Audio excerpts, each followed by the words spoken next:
Security Plus, General Cryptography Concepts.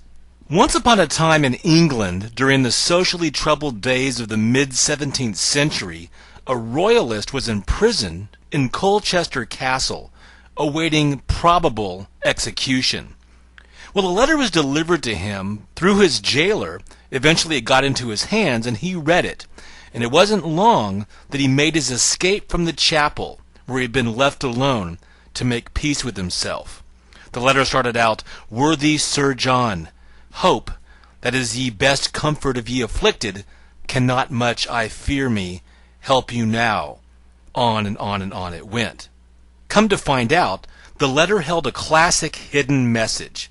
It was extracted by the prisoner by taking the first letter of each word, inserting spaces as appropriate, and discovering this secret message that gave him the instructions he needed to escape from prison. In this first nugget of the Security Plus cryptography domain, we're going to look at general cryptographic concepts. In this nugget, we're going to look at 5 key areas. First of all, we'll define what cryptography is. Then, we'll compare symmetric versus asymmetric keys. We'll also break down the concepts of CIAN and how it relates to our cryptographic needs. We'll do a comparison of different algorithms, and then finally talk about the TPM, Trusted Platform Module. CompTIA wants you to understand the concepts of cryptography, and they call this entire domain cryptography, but a larger discipline is what we call cryptology. Cryptology is the science of making secret codes and breaking secret codes, and we break up cryptology into 2 disciplines. Cryptography, which is where you develop and use codes, and cryptanalysis, which is the breaking of those codes. So cryptography would be the development of encryption, and cryptanalysis would be breaking those. And both of these kind of work together to make each discipline better. Cryptography is used mainly for our purposes for encryption and authentication. Encryption is taking a clear text or plain text message and scrambling it up into some unreadable format. Unreadable to anybody except the person or system that has the key to unlock or decrypt the message or reverse the encryption process. So encryption is the process of rendering data unreadable. We also use cryptography in authentication. Authentication to make sure that 2 systems are who they say they are, or that participating users are who they say they are. We can also use authentication on the message contents to achieve integrity of the data so that it doesn't change in transit. So we're really talking about 2 processes. We're talking about encryption, which is basically taking the clear text or plain text and translating it to a ciphertext, and what we call hashing. Hashing is the process of taking the original message, running it through an algorithm, and then getting typically some fixed length result.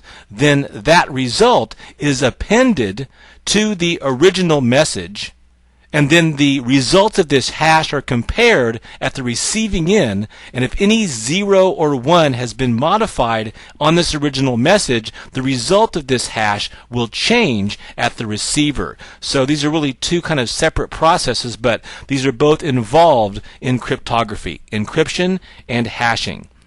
With encryption, we're actually modifying the original message. With hashing, we're appending a mathematical result to the message. Now, you can combine these. You could do encryption of the original message, and you could do a hash of the message and append that and send all that along as well. That's going to give us several things that we're going to talk about later when we look at CIAN. Now, what I have down here is what we call kind of a classic Caesar cipher. And Julius Caesar is one of the first people that we know about that used cryptology or cryptography.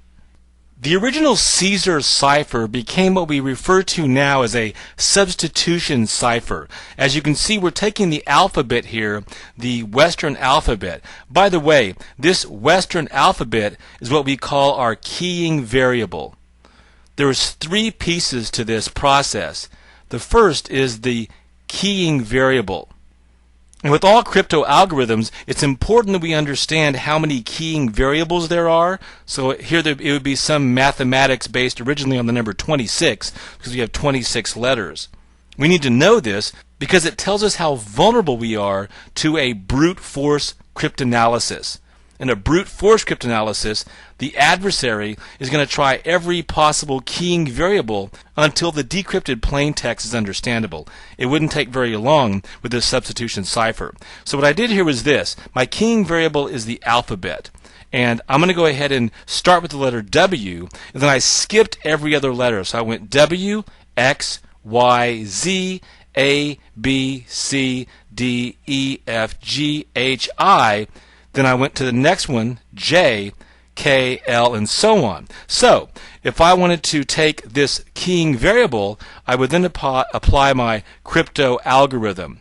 So, as you can see here, this is my particular crypto algorithm that I came upon. And then we can use the substitution cipher to produce an encrypted result. Now, the third piece is the actual plain text. The plain text we'll say is CBT nuggets.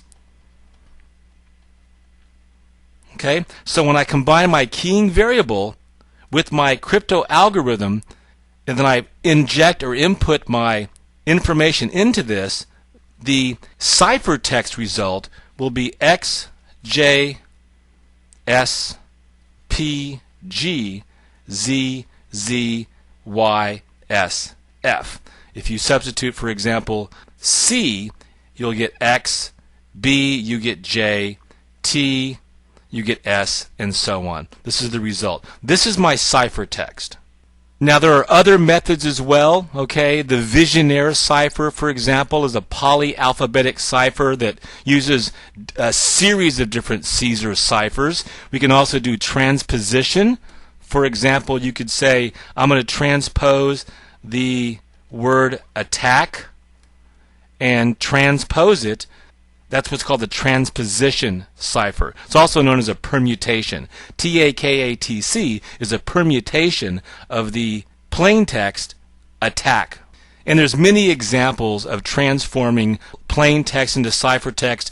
Goes well beyond the scope of this particular exam, but realize we use encryption to provide confidentiality at a wide variety of the OSI layers. For example, we might encrypt application layer data, layer 7, to secure email, or to secure Lotus Notes messaging sessions, or other types of messaging. Maybe we're going to secure database sessions for SQL or Oracle. We can encrypt session layer data using SSL, secure sockets layering, or transport layer security, TLS, which is done by our web browser. We can encrypt network layer data using protocols like the ones provided in the IPsec protocol suite. Or we can encrypt link layer data, layer 2, using proprietary hardware link encrypting devices. So we have all different types of methods. Now, I'm sure that you're fascinated and you want to understand cryptanalysis, okay? What are some of the cryptographic attacks like brute force and things like that? Well, we'll talk about that in a later nugget as we kind of look at more specific types of attacks. We're going to focus on the basics here, okay? What we want to look at next is a key differentiation, okay? And that is symmetric and asymmetric encryption algorithms. We've established that encryption is the process of basically disguising messages so that the original contents are hidden from individuals. And we know that plain text or clear text messages are converted into ciphertext, which is unreadable. And the process of encryption is what does that. Decryption reverses the process. Now, there's a lot of different encryption algorithms, and we'll compare a few of the most common ones here in a little bit. It's not really important for us to understand, all the different mathematics and algorithms of cryptography for this exam, but we use encryption for a wide variety of different processes in internetworking. We might encrypt application layer data or layer 7 information. For example, securing email or securing a database session between a front-end application and a back-end server. Let's say maybe we're going to protect SQL data or Oracle data. We might want to secure messaging like Lotus Notes sessions, for example, or instant messaging sessions. We might encrypt session layer data with secure sockets layering SSL or transport layer security TLS, which is often done by your web browser. We also might encrypt network layer data, or layer 3, using protocols provided to us in IPsec protocol suites. Or we might also encrypt link layer data, or layer 2 data, using some proprietary hardware devices that do encryption down at that particular layer. Now, what makes an encryption algorithm a good algorithm? Well, first of all, and I'll go ahead and jot these down here. First of all, it should be able to resist, I'm just going to write in the word resist here, it should be able to resist cryptographic attacks. It should support variable and long key lengths, and the key really is the password or the variable used in the actual process itself. So it should support variable key lengths, long key lengths, and it should be scalable, okay? So we can use it in a large internetwork, for example, like the internet. We should also have the ability to import and export the keys. And that's going to improve usability. And then finally, we want to have something called the avalanche effect. Okay? A crypto system should have the avalanche effect. In other words, if you just change a few zeros and ones of the plain text message, it should cause the ciphertext or the result to completely change. In other words, it creates an avalanche effect on the result. This is a desired feature of an encryption algorithm because it allows a very simple message to be sent over an untrusted medium with the encrypted ciphertext message being completely different. Now, with that being said, we want to understand the difference between symmetric and asymmetric encryption algorithms. And you know, you might have a lot of questions right now. For example, you might want to know, what are some of the most common attacks that are done against systems? This is called cryptanalysis. Well, we're going to look at things like that in upcoming nuggets, so don't worry. We'll cover some different concepts here a little bit later on. But we need to get to the basics here, okay? There's two different concepts regarding keys. And you can think of a key is input, okay? An input key is required for encryption algorithms because the algorithm itself, the mathematical process, has to have something that works against it. And so we've got symmetric keys. I'm just going to put SYM here.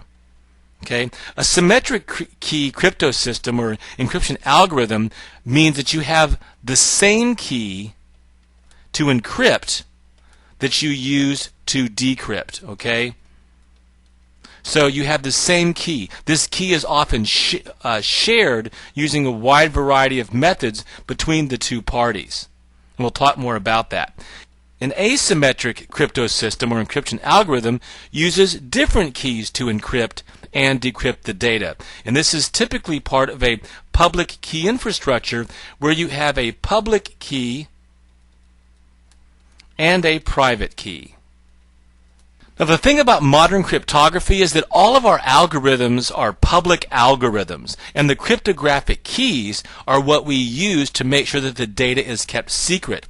Cryptographic keys are basically just sequences of bits, zeros and ones, that may represent alphanumeric characters. This is the input into the encryption algorithm combined with the data that needs to be encrypted. So it kind of goes back to that my first example that I gave you. We're going to have the key plus the algorithm, plus the actual data or message to be encrypted. And I gave you that simple example earlier with the Caesar cryptography. So remember, symmetric algorithms use the same key to encrypt and decrypt. Asymmetric uses different keys to encrypt and decrypt. Now let's break down symmetric key algorithms first. As I've already described, symmetric encryption algorithms are algorithms where the encryption and decryption keys are the same.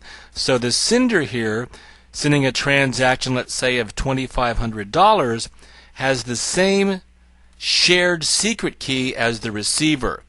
The data packet is encrypted, you've got ciphertext, and then it's decrypted using the same key on the receiving end. So before any type of communication can occur securely, the sender and the receiver must have the same secret key. This can be done through secure email, through hand-delivered documentation.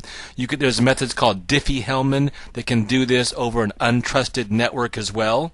Symmetric encryption is often called secret key encryption. This is the most traditional form of cryptography. The key length range is typically 40 bits all the way up to 256 bits. And of course, that's zeros and ones. The more zeros and ones used in the key length, the stronger the encryption process and the less likely that somebody's going to break that particular communication. Now, we've got several well-known encryption algorithms that use symmetric keys. DES. And we're not going to worry too much about what the acronym stands for. There's so many acronyms. You can look these up if you want to. I'm not going to worry about them. DES uses 56-bit keys. This is considered unsafe, okay? It's been cracked. So we'll keep that in mind. Triple DES or triple DES uses 112-bit keys and 168-bit keys. It's not 3 times as strong as DES. It just basically does the DES process. It iterates it 3 times, makes 3 passes. This is safe and has not been cracked yet. The government standard is AES, and this uses 128, 192, and 256-bit keys. So 2 to the 6th power, 2 to the 7th power, 2 to the 8th power key sizes. IDEA or IDEA uses 128-bit keys. You've got Blowfish that's very flexible using 32 to 448. And then the RC series, for example, RC4 is used with WEP wireless security. That's kind of the base standard for wireless security. WEP wired equivalent privacy uses RC4. You've got RC2, RC4, RC5, and RC6, and it accommodates 40 bits to 256-bit keys. The most commonly used techniques in symmetric encryption cryptography would be what are called block ciphers, which are blocks of data, stream ciphers, which are streams of data, and message authentication codes, or MACs. These are used often for the hashing process that I described earlier. Now, because symmetric algorithms are really speedy, they're often used for wire speed encryption in data networks. Symmetric algorithms are based on simple mathematical operations, and so they can be accelerated by hardware very easily. And because of their speed, you can use symmetric algorithms for bulk encryption when you need to make data private. For example, if you want to protect a virtual private network. The one drawback to symmetric keys is key management. Obviously, these two parties here have to exchange this symmetric secret key before this process can begin. And they have to use a secure channel before any encrypting of the data can occur. So the security of any cryptographic system is going to depend upon the security of the key exchange method. So what you'll see is typically you'll use symmetric algorithms for encryption services, and then you'll add additional key management algorithms to provide a secure key exchange. As I mentioned, one of those that's most common is what we know as Diffie-Hellman. Let's talk about asymmetric algorithms, also known as public key algorithms. Now, we'll talk more about asymmetric encryption later on in our nugget on public key infrastructure, but the asymmetric algorithms were designed so that the key that's used for encryption is different from the key that's used for decryption. The decryption key cannot, in a reasonable amount of time, be calculated from the encryption key and vice versa. Now, as you can see here, the typical key lengths are 512 to 4096 bits, and those are pretty large key lengths. So obviously, we're probably not going to use those to encrypt bulk data, for example. It's just unreasonable. So we'll use asymmetric for things like digital signatures and for setting up secure channels where encrypted data can later be sent. Asymmetric algorithms can be up to 1,000 times slower than symmetric algorithms. And this is because of just computational problems. Typically, asymmetric algorithms are based on factoring extremely large numbers or computing discrete logarithms of extremely large numbers.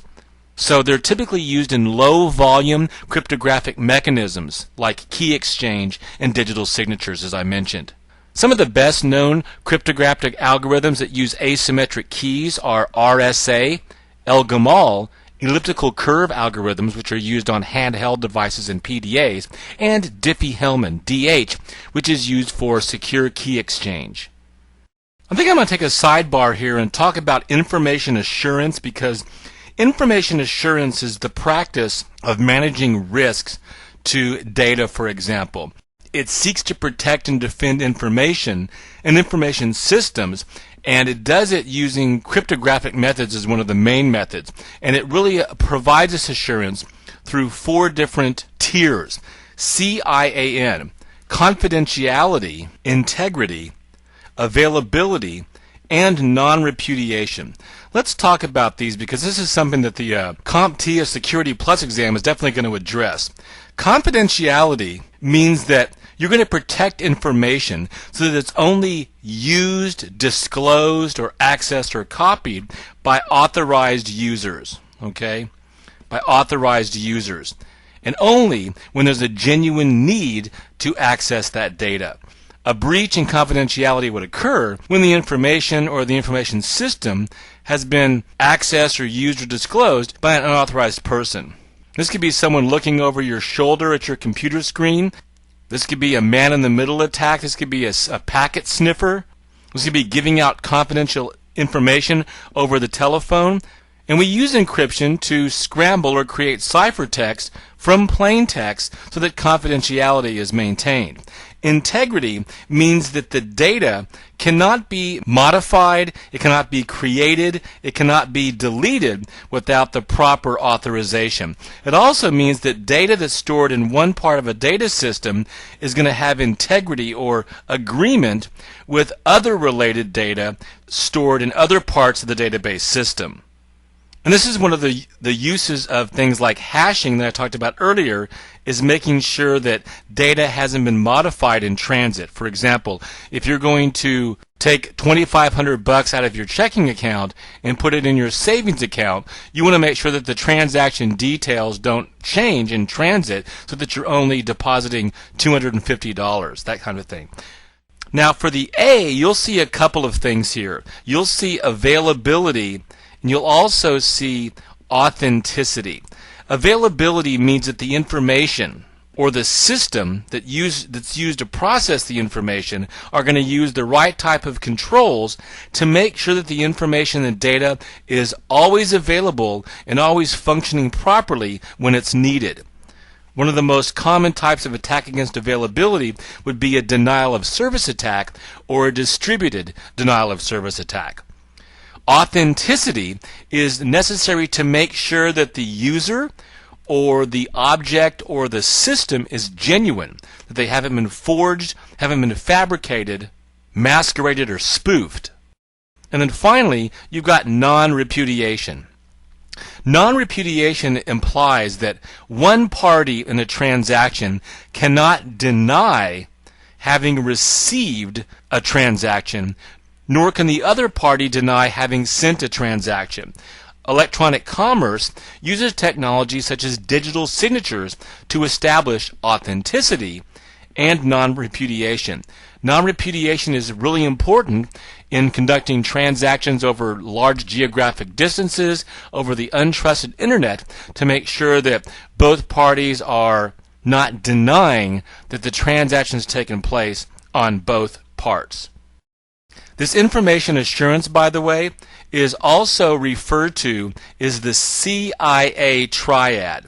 We don't hear the CIA triad as much anymore because we've added to that triad the N in non-repudiation. Also, remember that depending upon the standard that you're looking at, the A in the triad can refer to availability or authenticity, or both. Next, let's talk about some key comparisons, and I've already compared symmetric key algorithms with asymmetric key algorithms. Next, I want to talk about block ciphers, block ciphers versus stream ciphers, and I alluded to these earlier on. A block cipher is going to transform a fixed length block of plain text data into a block of ciphertext data of the same length, okay? And it depends upon the algorithm as to how big this block size is. For example, DES will use an 8-byte block size. And if the original plain text isn't enough, padding will be used to keep the data size some multiple of the block size. Typically, the ciphertext is longer than the plain text with a block cipher. Stream ciphers operate on smaller units of plain text, for example, bits, zeros and ones. The size of the message typically is not going to change, and the transformation of smaller plain text units are going to vary depending upon when they were encountered during the encryption process. Now, some of the most common types of block ciphers would be things like DES and triple DES or triple DES, AES, which is really the government standard that we should be using now. IDEA also is a block cipher. I mentioned Blowfish. Another one is Skipjack. Stream ciphers would also be DES and triple DES running in a different mode. In other words, output feedback mode or cipher feedback mode. RC4 is also a stream cipher, and SEAL is a stream cipher, software encryption algorithm. Now, with these comparisons, obviously we have these different options because we have to choose the right encryption algorithm for the right situation. So when you're choosing algorithms, there's really two criteria.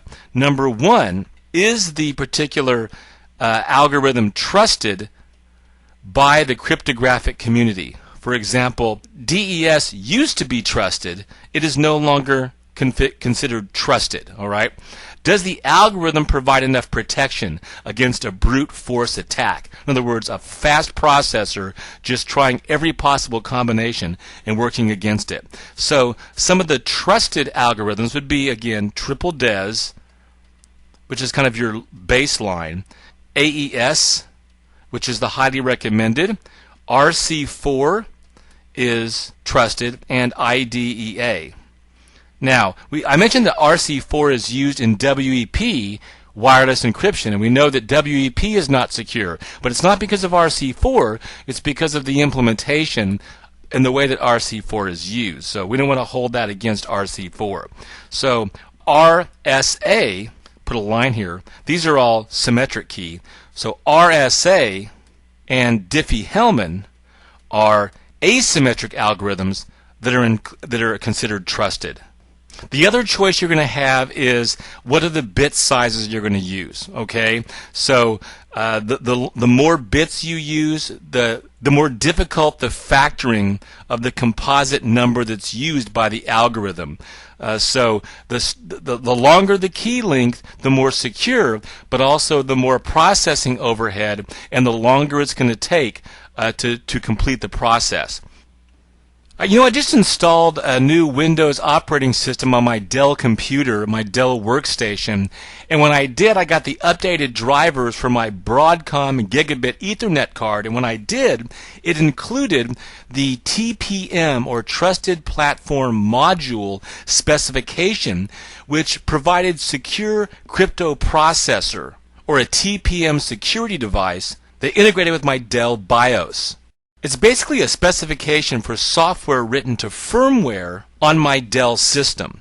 The Trusted Platform Module offers capabilities for the secure generation of cryptographic keys. In addition to a hardware pseudo-random number generator, it provides what's called remote attestation. Let me jot that down here. Remote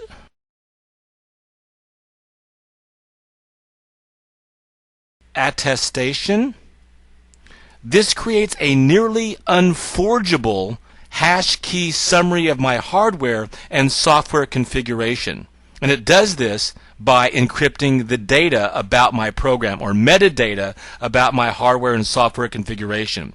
This allows a third party to verify that my software has not been changed. And the sealing process encrypts the data in such a way that it can only be decrypted if the TPM, or the Trusted Platform Module, releases the associated decryption key, which it will only do for software that can provide the same password that was supplied when the software ownership of the TPM was configured. So this is basically used to authenticate hardware devices. Each TPM chip or firmware has a unique and a secret RSA key burned into it when it's produced. So it's capable of performing device or platform authentication.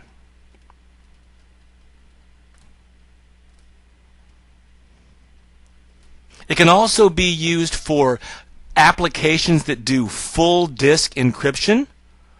Let me just jot that down. Full disk encryption, basically to do what it says, to encrypt the full hardware disk.